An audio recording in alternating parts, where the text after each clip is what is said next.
Good afternoon, everyone. I welcome you up to Dr. Ray class. Let's solve this problem together on motion. A stone is thrown vertically downward with a velocity of 2 meters per second from the top of a tower of height 40 meters. Calculate the A. Height of the stone from the ground after 2 seconds of release. B. Velocity with which the stone will hit the ground. And C. Time of flight of stone. We are asked to take the value of G as 9.8 meters per second. Now, this question may be confusing for some people, but here we're going to look at it from a point where it can be easy for everybody. The easiest thing to do is draw a sketch of what happened during the motion. And that is what I've done here. I drew this line to represent the height of the standing tower. Now, this line is the top of the tower. And we are told that the height of this tower, I use capital H to represent it, 40 meters. And from where the stone is thrown on top of the tower, it came with a first speed of 2 meters per second. Now here is supposed to hit the ground, but we are asked to find the height of the stone from the ground after the stone has moved just 2 seconds. Remember, to move from here, I said to this point A, 2 seconds. They're now asking us how much distance does the stone still have to fall from here to the ground. The easiest thing to do is write all the equations of motion. Just remember them, write them down, and check which one can I use that will have just one unknown. Of course, V is always the final velocity, considering any distance. U is the initial velocity with which the object started its motion. A is acceleration, and T is the time. So it means the same thing. Of course, S means distance. Okay, I wrote out here that the height of this tower is 40 meters. I use capital H. Now, the height the stone moved from the top of the tower for the first 2 seconds is H1. Now, from where it was after 2 seconds to the ground is H2. Meaning that if we add H1 and H2, we're supposed to get the capital H. And the time for the stone from the tower top to this place after 2 seconds is this. Now, to find the height, you check these equations. Which one has distance, which is height? Unknown. But we have our U. Of course, initial velocity of the stone was given to us as 2 meters per second. Now, there are 3 equations that have U. This one have U, this one have U, this one have U. We're looking for S. We know U. We know T from here to here. And we know A. Our A is going to be acceleration due to gravity because the object is moving under gravity. So we change, anywhere we see A, we change it to G. Okay, we cannot use this because we don't know the final velocity. So we can use this also for S because we don't know the final velocity. But this one doesn't have final velocity. Initial velocity, we know. Time, we know. A, which is G, we know. Of course, time again, we know. The only one we don't know is S. So that's what we're going to use to find this height after 2 seconds. So let's do that over here. So I'm going to say S equal to UT plus half AT squared. So I'm going to change this H as my H1. That's the height I'm calculating.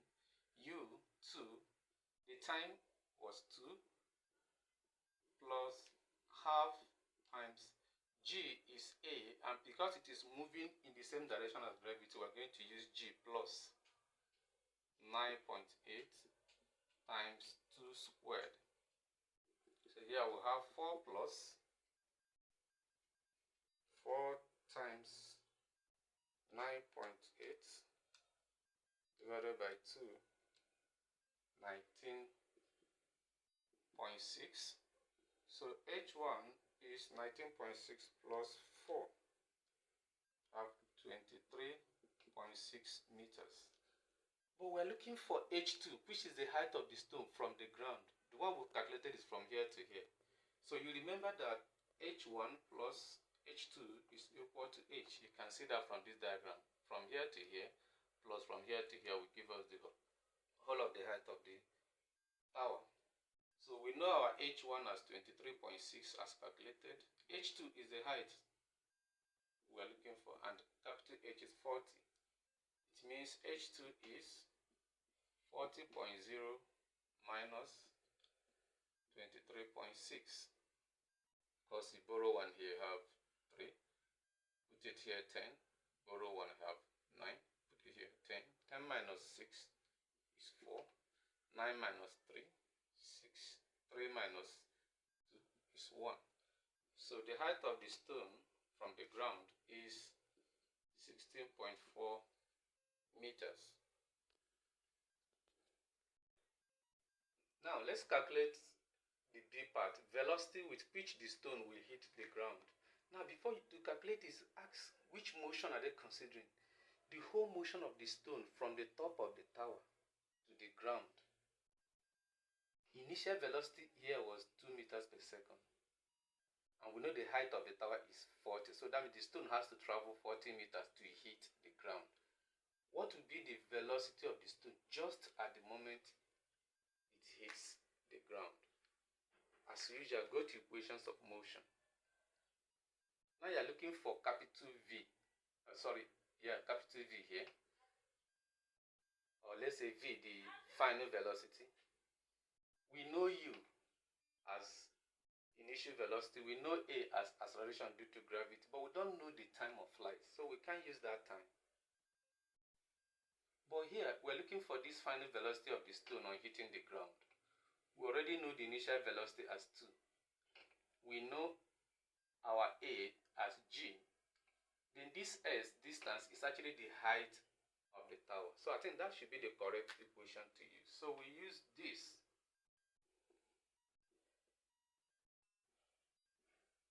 So I'm going to change the symbols to look better for us. I'm using G in place of A. Remember, I'm keeping a plus because the stone is moving in the same direction as gravity.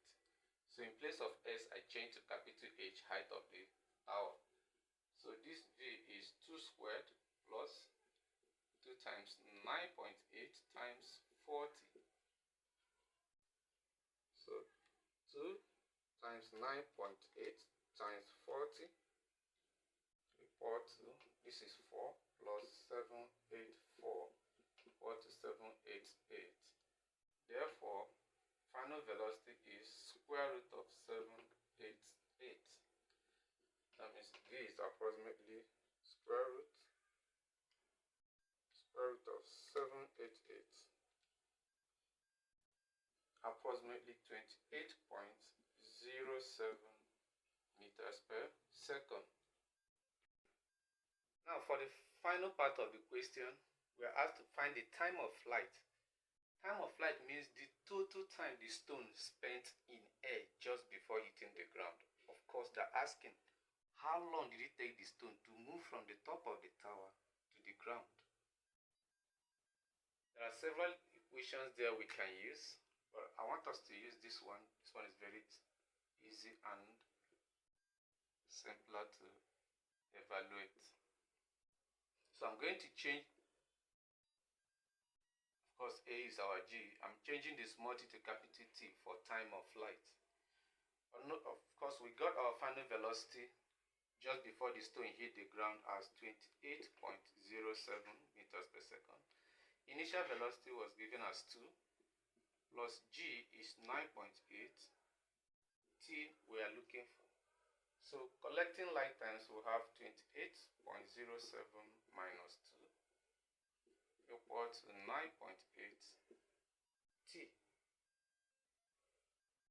8.07 minus 2 will give us 26.07 equal to 9.8 t. Since we're looking for t, we divide both sides by 9.8. 9.8 cancel 9.8. We have that time of flight t is approximately, divide that by 9.8. You have 2.66 seconds. And with this, we'll be able to get the height of the stone from the ground, the final velocity with which the stone hits the ground, and time of flight of the stone. I'll see you in the next video. Thank you.